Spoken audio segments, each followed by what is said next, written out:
আপনারা জানেন গতকাল রাত 2:30 চুয়াডাঙ্গা জেলার আলমডাঙ্গা থানাধীন ভালাইপুর হাটবাউল বোয়ালিয়া যে রোডটা, এই রোডের পায়রাডাঙ্গা নামক গ্রামের একটি দোকান তিটন মোল্লা সার তেল বীজ বিক্রেতা, তার দোকানের সামনে একটি তেলবাহী লরি থেকে তেল নামার অবস্থায় আমাদের বড় গাংনী পুলিশ তদন্ত কেন্দ্রের একটি অভিযানিক দল পবিত্র মণ্ডল এবং এএসআই মোহাম্মদ ইব্রাহিমের নেতৃত্বে একটি রাত্রিকালীন টহল এবং এই যে অবৈধ তেল মজুদ বিরোধী অভিযানিক যে টিমটা, এই টিম আপনার তিটন মোল্লার দোকানে যখন তেল নামাচ্ছিল এরকম একটা গোপন সংবাদের ভিত্তিতে সেখানে গিয়ে পৌঁছানোর পর তাদেরকে আটক করা হয়।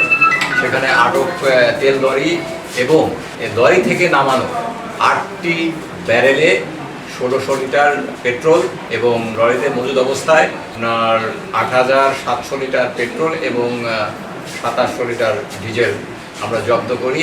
তাদেরকে এই তেলের মজুদের যথাযথ কাগজ সরবরাহের জন্য বলা হয়। তারা মজুদের জন্য বৈধ কোনো কাগজ আমাদের সামনে প্রদর্শিত করতে পারে নাই বিধায় আমরা তাদেরকে গ্রেপ্তার করে আমাদের আলমডাঙ্গা থানায় নিয়ে আসি এবং এই সংগত বিষয়ে আমরা 4 জনকে গ্রেপ্তার করেছি। এর সঙ্গে জড়িত আরও যাদের নাম পাওয়া যাচ্ছে আমরা তাদেরকে গ্রেপ্তারে অভিযান আমাদের অব্যাহত আছে। এ পর্যন্ত আমাদের কাছে 4 জন গ্রেপ্তার হয়েছে।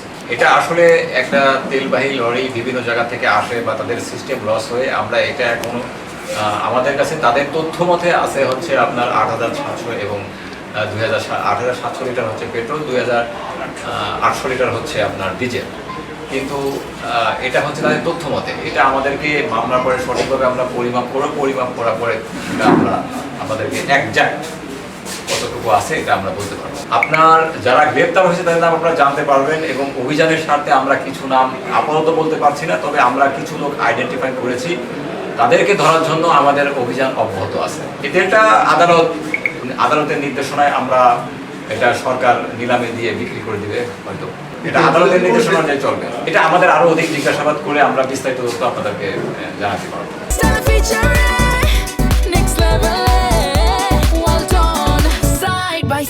Free